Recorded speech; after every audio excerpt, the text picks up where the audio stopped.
Good morning. This is retired Pastor Karl Schmidt from Calvary Lutheran Church, the Lutheran Church in Amherst, New York. We welcome you to our internet broadcast this morning.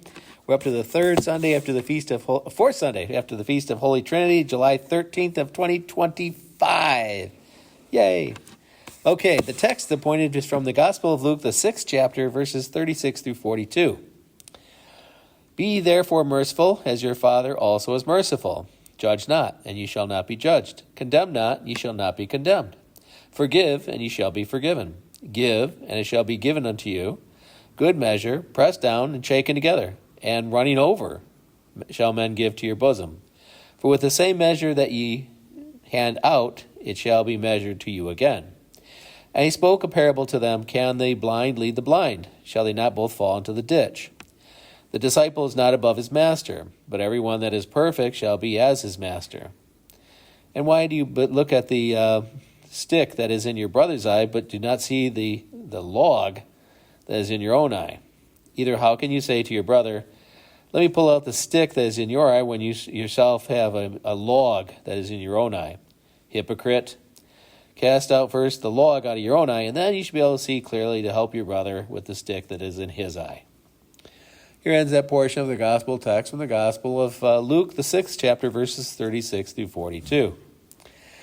Now, this text is actually about information. And information is not only crucial now, but it's crucial to our species. It's how we live. It's how we get by.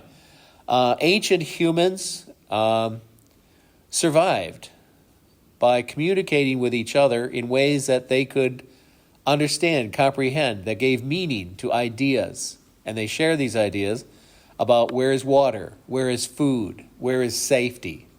Real simple things that mattered so you can eat and go to sleep at night, not get killed. That's basically primitive life. Actually, it hasn't changed any. It's still life. Eat, sleep, and not get killed. You check your doors at night and you lock up your car. So, information is crucial. And we live in what has been referred to as the information age, although now it's become the quantum age, and then who knows what it is today. But information is crucially important. Scientists spend tens, hundreds of millions of dollars on gathering information. All of these fancy telescopes that they launch by rocket into space to get the best possible views, and then it's not even a view, then it's different frequencies, sometimes radio, sometimes infrared, sometimes who knows what. But they scan all these different frequencies to gather information. And the form that it arrives is raw, and it would make no sense to any of us, so computers have to interpret it and present it so that human beings can understand it, comprehend it, and gather ideas from it. That's what information is about. That's what the whole world is pursuing. How we gather information is a tricky bit. And that is, we have satellites overhead gathering information, topography, for instance, in Texas. The topography of the land, as they found out, apparently matters. If you live in a valley, which should be obvious to anyone, valley versus flat land. If you live in a valley, normally settlers only built on high ground. No settler ever built in a valley, ever. They're not that stupid. It'd be deadly. Why? Because occasionally, after big rains, valleys always flood. And sometimes even in Europe, they forget and build cities and towns and villages in places where they really shouldn't. Switzerland, for instance, you'd think after 700 years as a country, those folks would have figured out, don't build on a cruddy, uplifted granite rock mountain that happens to be too weathered and is crumbling. Just move the village out of there. There are other places to live. You don't have to live right there, but it's pretty. We can have an alpine village, and people come here. We get their money, tourism. And then the whole bloody mountain falls on you. And they're like, run, which they had to do recently. A whole village. Now there's a second village threatened by a mountain that happens to be falling down. So information is gathered by satellites to give advance warning and information about where things might be. We use drones to locate people who are missing, even in Texas. They're still doing that. We gather information in many, many ways. When you drive down the road, the police have scanners that scan your car for all sorts of information. What direction you're going, how many times you passed that point. And then all their police cars gather similar information, and then the computer reconstructs where you might have been and where you might be going. And who you are, and your driving habits. These are police systems in use in most major cities right now, have been for quite a while. So, information.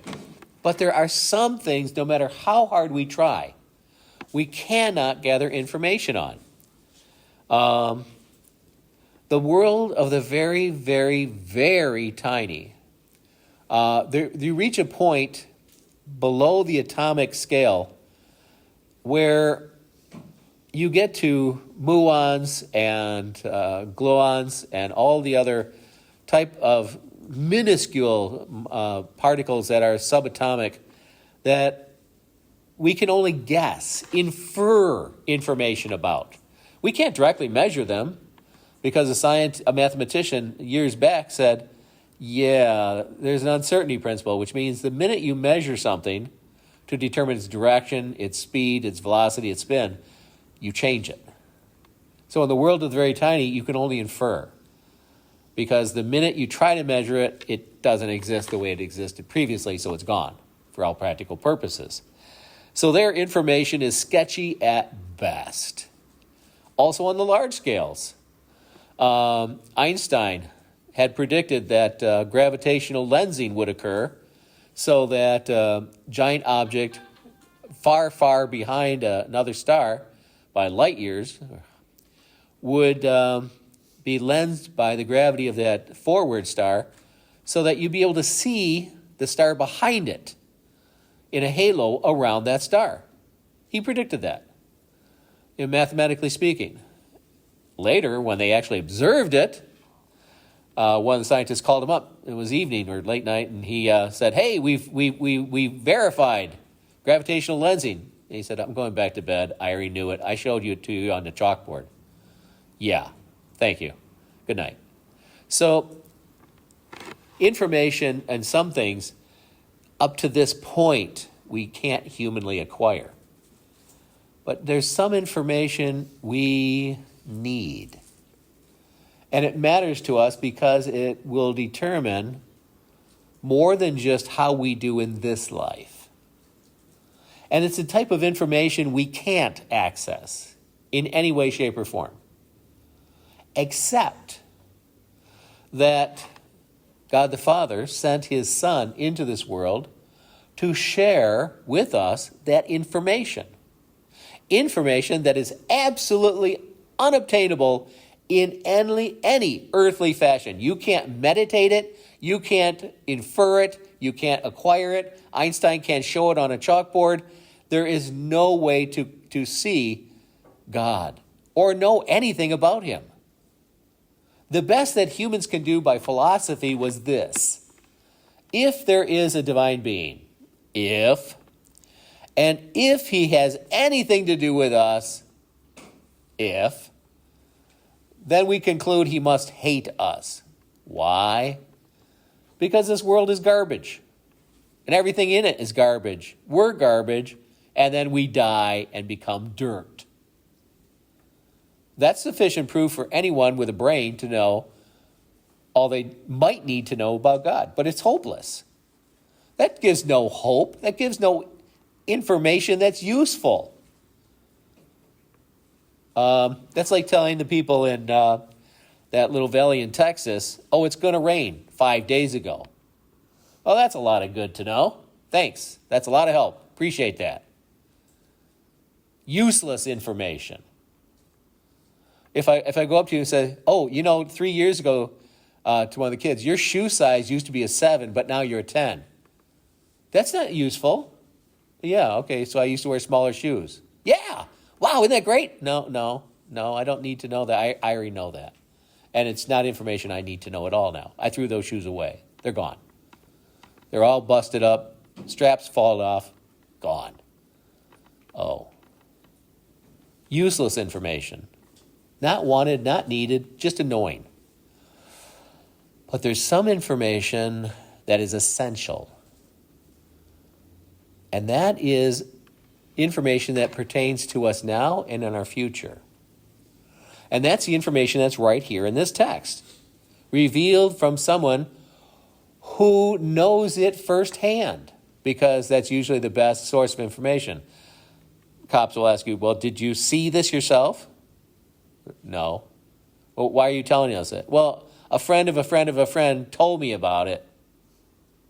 What? We can't use that. That's not information. But Jesus came and says, this is what I have seen of my dad, my father. And this is what I can tell you about your father. And that's here in the text. Verse 36 of Luke chapter 6. Be merciful, therefore, as your Father also is merciful. Your Father. That's ho pater umon, the genitive. In other words, that Father that belongs to us, or more properly, to whom we belong. It's not so much that God owns you, that you own God. Oh, I believe. My faith is so wonderful. I have such a strong faith. I've heard people say this over my 40 years. And I think to myself, well, that's like saying I have a cute kitty cat. I'm so happy for you. I'm glad you have a cute kitty cat. But it does no good. What would be good is, I know that God has me.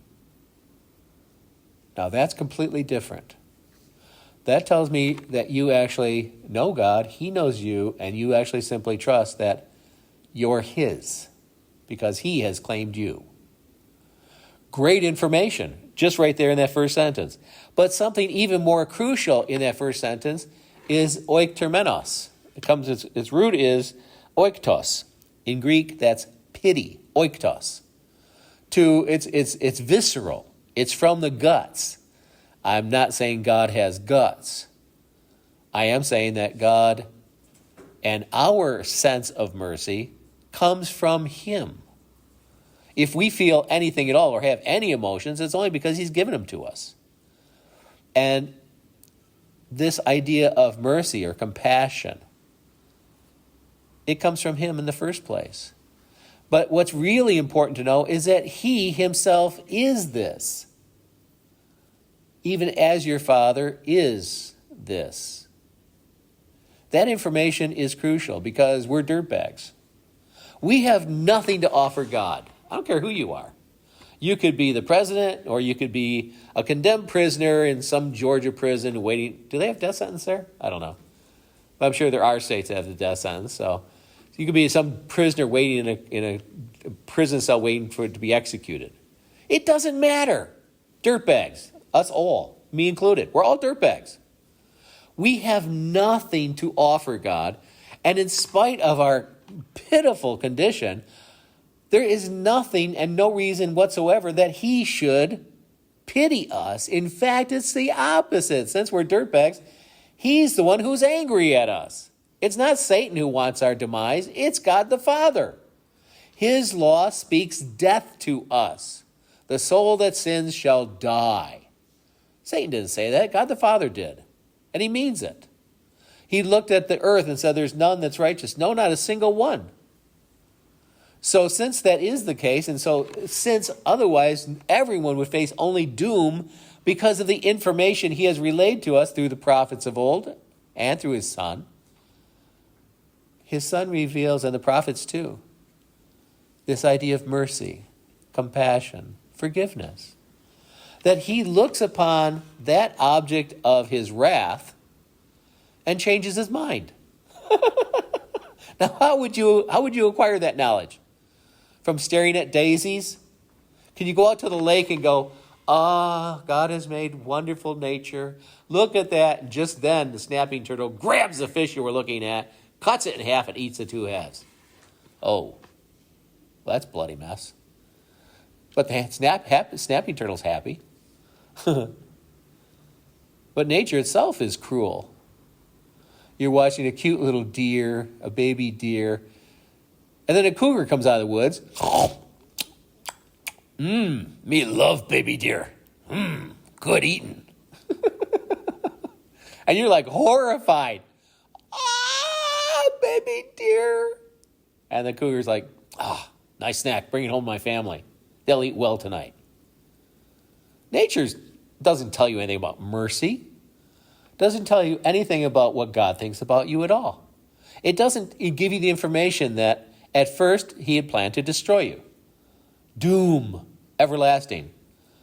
As compared to the other word he has to speak from the same mouth, he's changed his mind and decided to love that which is the object of his wrath. I can't explain this. In fact, the older I get, the less I understand this. You know, when you're young, you learn dogmatics and systematics from seminary and the formulas of faith. And it's like, oh yeah, this is a construct of religion. Yeah, blah, blah, blah. As you get older, closer to death, you realize, no, I'm kind of a scumbag. Why would he do that? Why would he bother? I mean, there are people I don't like.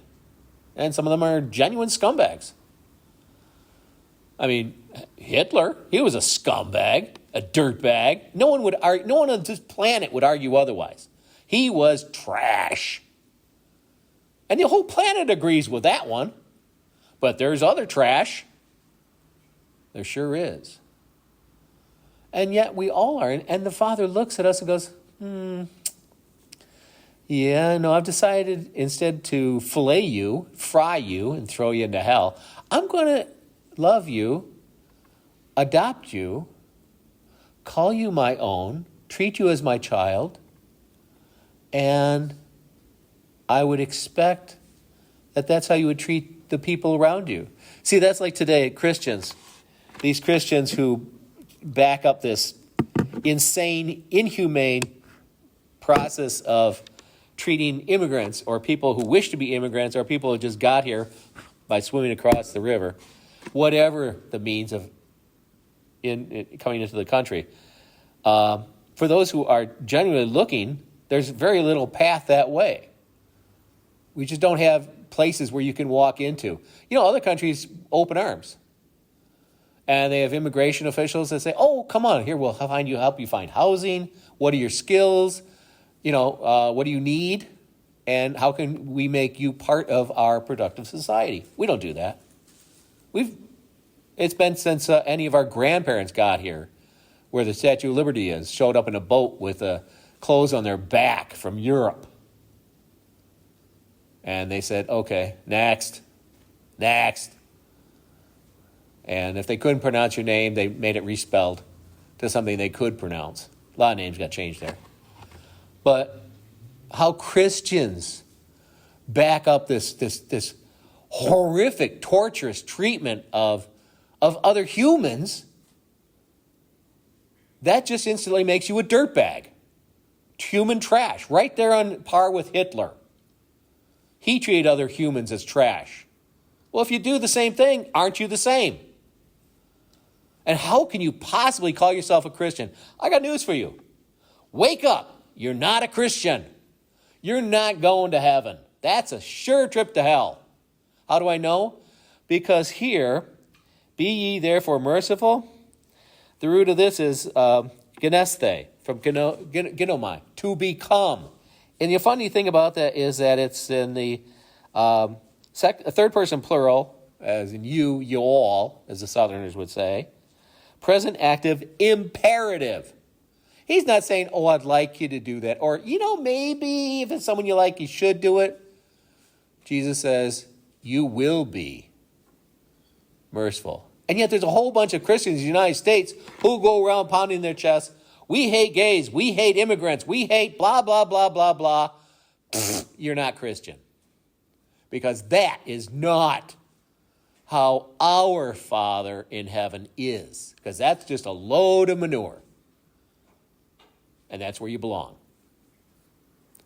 Our Father in heaven happens to be merciful, and our brother Jesus says, you will therefore be.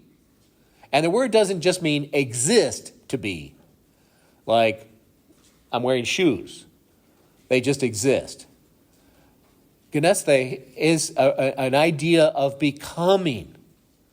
Gradually becoming, like your children, start off learning a language, learning to write, learning to compose, paragraphs, sentences, etc., filling out job forms, going to work and using language to communicate. They don't start that way. 1-year-olds, 6 months olds, 3 months olds don't start that way. They become.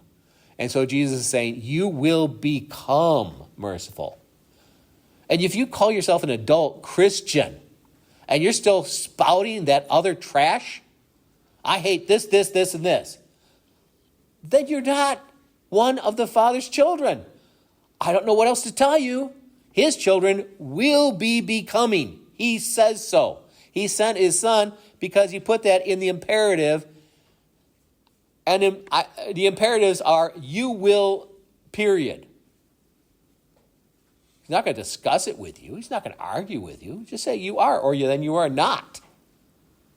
Because the our Father here is in the genitive. He belongs to you. You belong to him. But if none of this is true, that's severed. That he's not your Father. And when Jesus' judgment day comes, he'll say, I never knew you. And they'll say, but didn't we go to church? Didn't we do all these things in your name? Just get the hell out of here. I never experienced. To know there means to experience you. I never lived with you. Demons, get this trash out of here. That's a quote from Jesus. So, hopefully this brings a little light to modern society, to information gathering, like you use all the time off your cell phones. But hopefully it gives you information that's useful.